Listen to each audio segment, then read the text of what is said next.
1977 में वॉयेजर 1 और Voyager 2 spacecraft space में भेजे गए थे, जिसके अंदर उन्होंने जमीन और इंसानों की टोटल 116 तस्वीरें और अलग अलग जुबानों में गाने गोल्डन रिकॉर्ड में कैप्चर करके भेजे थे। ऐसा उन्होंने इसलिए किया क्योंकि उनका मानना है कि स्पेसक्राफ्ट घूमते घूमते अगर किसी एलियन सिविलाइजेशन के हाथ लग गया तो इस गोल्डन रिकॉर्ड के जरिए वो इंसानों को और भी बेहतर समझ पाएंगे और हम तक पहुंच भी पाएंगे। क्या स्पेस में इस तरह फोटोज भेजना सेफ है? और क्या आज 44 साल के बाद ये फोटोज किसी एलियन के हाथ लगी हैं? तो दोस्तों, आज की इस वीडियो में हम आपके इन सब सवालों के जवाब देंगे। 2012 में गोल्डन रिकॉर्ड करने वाला वॉयेजर 1 हमारे सोलर सिस्टम से बाहर निकलकर इंटरस्टेलर स्पेस में जाने वाला सबसे पहला स्पेसक्राफ्ट था, जिसे नासा ने 1977 में वॉयेजर 2 के साथ लॉन्च किया था। वैसे तो इन दिनों स्पेसक्राफ्ट का मकसद जुपिटर, सैटर्न, यूरेनस, नेपच्यून और इनके 48 मून्स को एक्सप्लोर करना था, लेकिन ये मिशन इधर ही खत्म होने वाला नहीं था। इनका असल मकसद तो जमीन और इंसानों की एग्जिस्टेंस को दूर रहने वाली दुनिया या फिर एलियंस तक पहुंचना था, और वो हमारी जमीन की एग्जिस्टेंस को किस तरह लेते हैं। बस इस छोटी सी गोल्डन सीडी के जरिए, जिसके अंदर हमारे सोलर सिस्टम के जमीन पर पाए जाने वाले पौधों की, अलग अलग जानवरों की और इंसानों की कुल मिलाकर 116 तस्वीरें थी। यहाँ तक कि 55 जुबानों में एलियंस के लिए ग्रीटिंग्स भी थी। लेकिन नासा के हिसाब से ये पॉसिबिलिटी है कि वॉयेजर को किसी दूसरे सोलर सिस्टम तक पहुंचने के लिए 40,000 साल लग जाएंगे। लेकिन दूसरी पॉसिबिलिटी ये है कि अगर कोई एलियन सिविलाइजेशन है जो हमारी तरह अपने सोलर सिस्टम और इसके बाहर की चीजों को एक्सप्लोर कर रही है, तो हो सकता है कि वॉयेजर उनके हाथ लग जाए और इसके अंदर की तस्वीरों को देखकर हो सकता है कि वो हमसे मिलने के लिए सीधा जमीन पर आ जाएं। लेकिन यहाँ पर एक सवाल आता है, जो तस्वीरें और साउंड्स हमने इस गोल्डन रिकॉर्ड में डाले हैं, क्या एलियंस उसे इस्तेमाल करना जानते होंगे?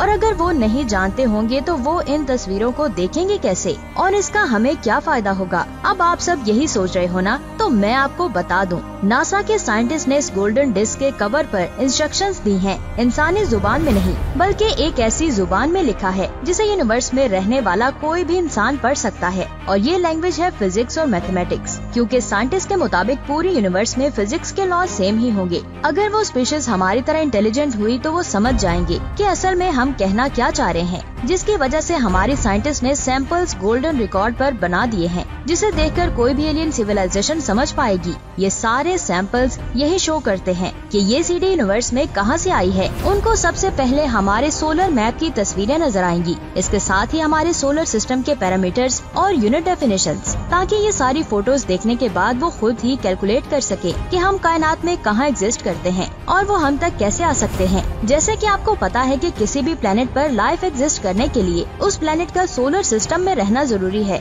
और जिस किसी एलियन के हाथों वॉयेजर लगता है, उनका प्लेनेट भी किसी सोलर सिस्टम का हिस्सा होगा। इसीलिए तो उनकी जिंदगी का भी आगाज हुआ है। नासा ने इसीलिए उन्हें कुछ अपने सोलर सिस्टम की पिक्चर्स भेजी हैं, ताकि उन्हें ये पता चल सके कि हम में और उनमें ज्यादा फर्क नहीं है। इसीलिए नासा ने उन्हें सूरज की तस्वीरें भेजी हैं। इसके साथ ही कुछ अलग अलग प्लैनेट्स की पिक्चर्स भी भेजी हैं, जैसे कि मरकरी, मार्स, जुपिटर। इस तरह के साथ ही हमारी जमीन की भी तस्वीरें दी, जिस पर अलग अलग जानदार पैदा हो रहे हैं। लेकिन अब हम उन्हें और क्या दिखा सकते हैं जिसे देखते ही वो जमीन पर आना चाहे? ये सवाल नासा की सिलेक्शन कमेटी के दिमाग में घूम रहा था इन सारी फोटोज को सिलेक्ट करते वक्त, क्योंकि वो न सिर्फ उन्हें ये बताना चाहते थे कि जमीन बाकी के लोगों से अलग है, बल्कि ऐसी चीजें बताना चाहते थे जिससे एलियन हमारे प्लेनेट को अपने प्लेनेट से रिलेट कर पाएं। इसीलिए उन्होंने जमीन पर बहने वाली बड़ी बड़ी नदियों की भी तस्वीरें भेजी, और इसके साथ ही पत्थरों की, पौधों की, रेगिस्तान की और बर्फ से ढके पौधों की, और इसके साथ ही जमीन पर रहने वाले 80 लाख से ज्यादा जानदार। इन सब तस्वीरों के पीछे ये मकसद था कि वो एलियंस को दिखाना चाहते थे कि जमीन सूरज के हैबिटेबल जोन में आती है, और जिन एलियंस के हाथों हमारी तस्वीरें लगेंगी वो भी किसी सूरज के हैबिटेबल जोन में ही रहते होंगे। ये सब तस्वीरें देखने के बाद उन्हें पता चल जाएगा कि जमीन पर किस तरह के अलग अलग जानदार रहते हैं, यानी कि हम इंसान, वही इंसान जिन्होंने अपने स्पेस क्राफ्ट के जरिए अपने होने का प्रूफ स्पेस में भेजा है। सबसे पहले चीज वो ये जानेंगे कि इंसान भी एटम्स के बने हुए हैं। ये देखने के लिए नासा ने उन्हें इंसानों के डीएनए की पिक्चर भी भेजी है। इसके साथ ही नासा ने उन्हें ह्यूमन एनाटॉमी की भी कुछ तस्वीरें भेजी हैं, ताकि वो ये समझ सके कि ह्यूमंस कैसे हैं। आपका तो नहीं पता, लेकिन मुझे टेंशन हो रही है, क्योंकि ऐसा ना हो कि ये इन्फॉर्मेशन एलियंस हमारे अगेंस्ट यूज कर ले। हम पर अपनी हुकूमत जमा लें। ये डर स्टीफन हॉकिंग का भी था। वापस अपने टॉपिक पर आते हैं। हमारी बॉडी की पिक्चर्स इसलिए नासा ने उन्हें भेजी थी ताकि वो अपनी बॉडी को हमारी बॉडी के ऑर्गन से कंपेयर कर पाएं और अगर उनके फंक्शन सिमिलर होंगे तो क्या वो भी इंसानों की तरह रिप्रोड्यूस होते हैं। इसके लिए भी हमने फोटोज भेजी हैं। इन्हीं डायग्राम्स और फोटोज के थ्रू उन्होंने इंसानों का रिप्रोडक्शन प्रोसेस बताया है कि किस तरह एक स्पर्म एग में जाता है, फिर उस एग में एक फिटर तैयार होता है, फाइनली फिर उसकी बर्थ की पिक्चर भेजी। तो जरा सोचें, अगर एलियन का प्लेनेट भी हमारी तरह ही हुआ तो उनकी बॉडी और रिप्रोडक्टिव प्रोसेस भी हमारी तरह है, तो क्या वो भी इंसानों की तरह सोसाइटीज और कम्युनिटीज में रहते होंगे। जैसे कि हम सब जानते हैं कि सोसाइटी एक ऐसा सिस्टम है जिसमें अलग अलग ऑर्गेनिजम्स पीसफुली कोएग्जिस्ट करते हैं, तो सोसाइटी का होना ऐसी इंटेलिजेंट स्पीशीज में भी काफी पॉसिबल है। फिर हमने उन्हें फैमिलीज देखने के लिए ये तस्वीरें भेजी ताकि उन्हें इंसानों के सोशल बिहेवियर पैटर्न का पता चले। इसके साथ ही हमने ये फोटोज भी भेजे कि हम क्या खाते हैं। हमने उन्हें ये भी दिखाया कि हम सिर्फ मेंटली नहीं बल्कि टेक्निकली भी बहुत ही एडवांस हैं। हमारी मेंटल एबिलिटी को दिखाने का सबसे अच्छा तरीका उन्हें हमारे आर्किटेक्चरल स्किल्स को दिखाना, जिसकी वजह से हमने उन्हें Taj Mahal, great wall of China, Sydney of opera house की तस्वीरें भेजी। इसके साथ ही स्टेडियम्स और बड़े बड़े ब्रिजेस की भी तस्वीरें भेजी ताकि वो ये सोचने पर मजबूर हो जाएं कि ये 5 से 6 फुट के इंसान ऐसी चीजें आखिर कैसे बना लेते हैं। यहाँ तक कि हमने एयरप्लेन और रॉकेट्स की भी पिक्चर्स भेजी, ये दिखाने के लिए कि हम ऊंचाई को और भी ज्यादा छू रहे हैं। और हमने एस्ट्रोनॉट्स को भी स्पेस में भेजा है ताकि हम दूसरी दुनिया के बारे में जान सके।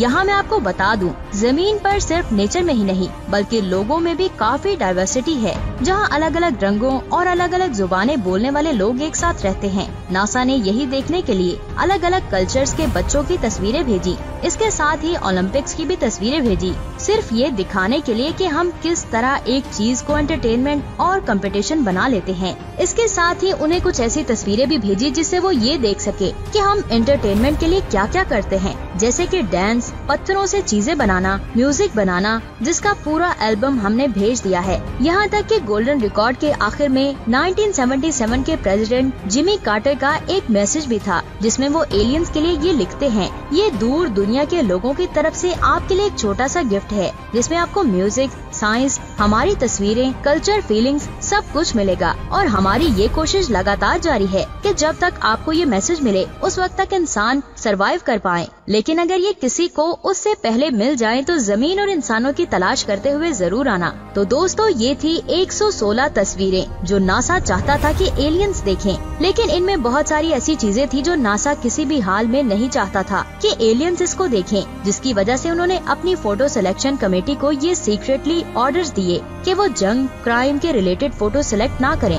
इसके पीछे की वजह ये थी कि जिस भी एलियन सिविलाइजेशन के हाथों हमारी ये सारी इन्फॉर्मेशन लगेगी और अगर वो हम पर हमला करने आ गए तो वो हमारी इन कमजोरियों को पूरी तरह एक्सप्लोर कर सकेंगे। इसलिए नासा हमारी कमजोरियां नहीं दिखाना चाहती थी। असल में सोचने वाली बात तो ये है कि क्या हमें अपनी इन्फॉर्मेशन स्पेस में भेजनी चाहिए, क्योंकि अगर कोई एलियन हमसे भी ज्यादा एडवांस हुए तो वो हमें कैप्चर करके हम पर ह्यूमन एक्सपेरिमेंट कंडक्ट करेंगे। यकीन नहीं हो रहा तो अपनी ही मिसाल ले लें। हम लोग जानवरों पर एक्सपेरिमेंट करके उसे साइंस का हिस्सा मानते हैं, और अगर इसी तरह कोई और सिविलाइजेशन हम पर एक्सपेरिमेंट करके हमें साइंस का बकरा बनाए तो कैसा लगेगा। और स्टीफन हॉकिंग जैसे साइंटिस्ट जिनकी स्पेस के बारे में अनगिनत प्रेडिक्शन सच निकले हैं, क्या हमें उनकी बात नहीं माननी चाहिए? खैर, मुझे तो ये आइडिया अच्छा नहीं लगा और मैं इस चीज को लेकर फ्यूचर जनरेशन के लिए बहुत परेशान हूँ, क्योंकि आगे हजारों सालों के बाद क्या पता कि ये इन्फॉर्मेशन किसी एडवांस एलियन सिविलाइजेशन के हाथ लग जाए और वो हम इंसानों की तरह ही so called peace loving creature हों। तो मैं नहीं चाहती कि वो हमें साइंस का बकरा बना दें।